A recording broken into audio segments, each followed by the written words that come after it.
Hi, welcome to Sri Mallika's kitchen. ఈ ఛానల్ని ఆదరిస్తున్న ప్రతి ఒక్కరికి మా హృదయపూర్వక నమస్కారములు.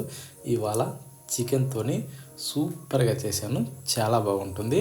ఇది ఎలా చేశానో ఒకసారి మనం చూద్దాం. వెళ్ళే ముందు మన ఛానల్ని సబ్స్క్రైబ్ చేయండి, బెల్ ఐకాన్ కూడా కొట్టండి.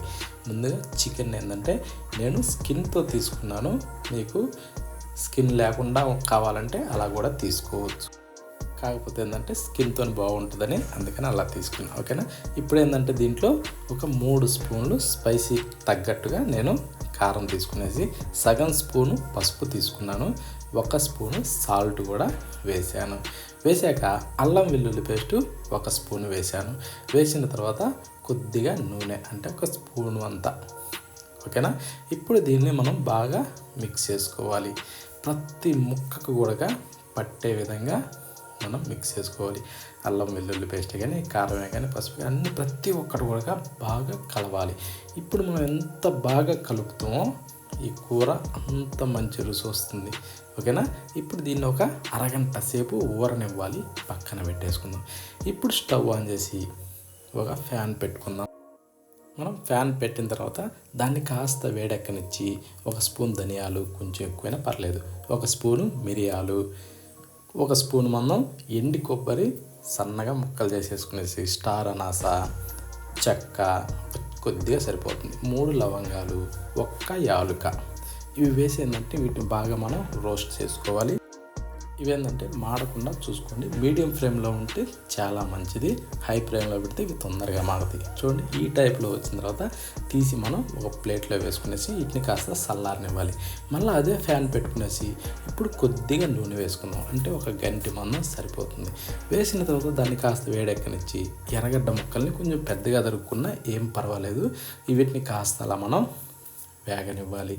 ఇవి కూడా ఏంటంటే కొంచెం బాగా వేగితే సూపర్గా ఉంటుంది. ఇప్పుడు మనం టమోటాలని కొంచెం పెద్ద ముక్కలుగా తీసుకునేసి అవి 2 లేదా 3 కూడా తీసుకోవచ్చు. వీటిని కూడా వేసిన తర్వాత ఇప్పుడు మనం వీటిని అన్నీ కూడా మంచి కలర్ వచ్చే విధంగా వేగనివ్వాలి. చూడండి, ఈ టైప్లో. ఓకేనా. ఇప్పుడు మనం ఈ టైప్లో వచ్చిన తర్వాత స్టవ్ ఆఫ్ చేసేసి తీసి ఒక ప్లేట్లోకి వేసుకొని చల్లారనివ్వాలి. ఇప్పుడు ఇందాక ఫ్రై చేసి పెట్టుకున్న వాటిని మిక్సీ జారీలో వేసుకున్నాం కదా, వేసిన తర్వాత ఒక 3 జీడిపప్పు కూడా అందులో వేసుకునేసి ఇప్పుడు వీటిని ఏంటంటే మనం పొడి కొట్టుకోవాలి. జీడిపప్పు కూడా ఎక్కువ తక్కువ కావాలని వేసుకోవచ్చు, ఏమీ కాదు. చూడండి, ఈ టైప్లో పొడి తయారు చేసుకుంటే సరిపోతుంది. దీన్ని మనం తీసి ఒక బౌల్లోకి వేసుకుందాం, ఎందుకంటే మనకి ఇప్పుడు మిక్సీ జారీ మళ్ళా కూడా అవసరం. అదే మిక్సీ జారీలో ఇందాక మనం ఫ్రై చేసి పెట్టుకొని చల్లారనిచ్చుకున్న టమోటాలు, ఎర్రగడ్డలు ఉన్నాయి కదా, వీటిని కూడా అందులో వేసేసి ఇప్పుడు మనం ఇందులో నీళ్లు పోసే అవసరం లేదు. నీళ్లు పోయకుండా మూత పెట్టేసి దీన్ని కూడా మనం బాగా పేస్ట్ చేసుకోవాలి. మెత్తగా ఉంటే బాగుంటుంది. ఓకేనా. ఎందుకంటే కూర కూడా మంచి గ్రేవీగా చిక్కగా వస్తుంది అన్నట్టు, అందుకోసమనే ఈ విధంగా. కానీ సూపర్ రుచిగా ఉంటుంది. ఇప్పుడు దీన్ని పక్కన పెట్టేసి మళ్ళీ స్టవ్ ఆన్ చేసి మరొక ఫ్యాన్ పెట్టుకున్నాం. పెట్టిన తర్వాత దాన్ని కాస్త వేడెక్కనిచ్చి 1 గంటి మందం నూనె వేసుకునేసి 1 బిర్యానీ ఆకుని ఇరిసి వేసుకునేసి కొన్ని జీలకర్ర, పచ్చిమిరపకాయలని మధ్యలోకి విరిసి ఒక 3 కాయలని అయితే వేసుకున్నాను. వీటిని మనం బాగా వేగనివ్వాలి. ఈ పచ్చిమిరపకాయలు ఏంటంటే వేగితే మంచి రుచి వస్తుంది. వేగిన తర్వాత ఇందాక ఏదైతే మనం గ్రైండ్ చేసి పెట్టుకున్న టమోటా, ఎర్రగడ్డల పేస్ట్ ఉందో దాన్ని వేసుకునేసి మనం ఇప్పుడు దీన్ని కొంచెం కలబెడుతూ వేగనివ్వాలి. ఈ టైప్లో కలబెడుతూ వేగిన తర్వాత అదే మిక్సీ జారీలో కాసిని నీళ్లు పోసుకునేసి దాంట్లో వేసేద్దాం. ఎందుకంటే కొద్దిగా అది పలచబడిందంటే వేగటానికి అనుగుణంగా ఉంటుంది కాబట్టి అట్లా అడుగంటకుండా ఉంటుంది.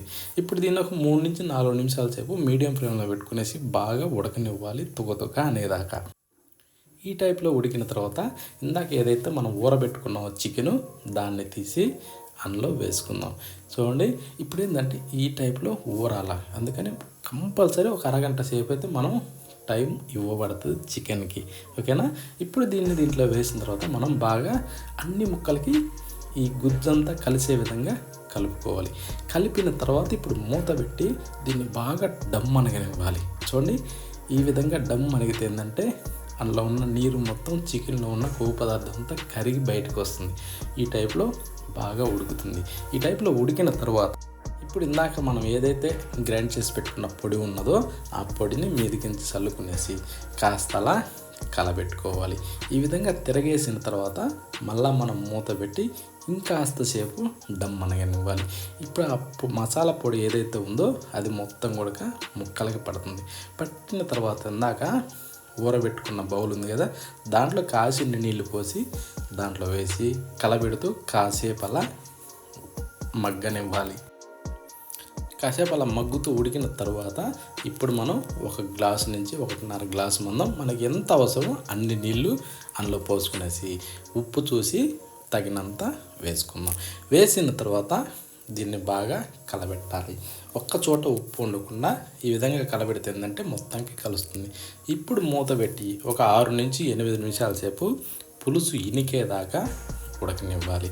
ముక్క ఉడక మెత్తబడేదాకా ఉడకనివ్వాలి. ఉడికిన తర్వాత ఇప్పుడు చూసుకునేసి మీదకించి కొత్తిమీర వేసేద్దాం. వేసిన తర్వాత చూడాల ముక్క ఎలా ఉడికింది, పులుసు ఎలా తయారైంది. చూడండి, చిక్కగా గ్రేవీగా సూపర్గా ఉంటుంది. ఇంకొక 5 నిమిషాలు అయితే ఇంకా చిక్కబడుతుంది. కానీ తినడానికి మాత్రం సూపర్గా ఉంటుంది. ఎవ్వరు కూడా మిస్ కాకుండా ప్రతి ఒక్కరు ట్రై చేయండి.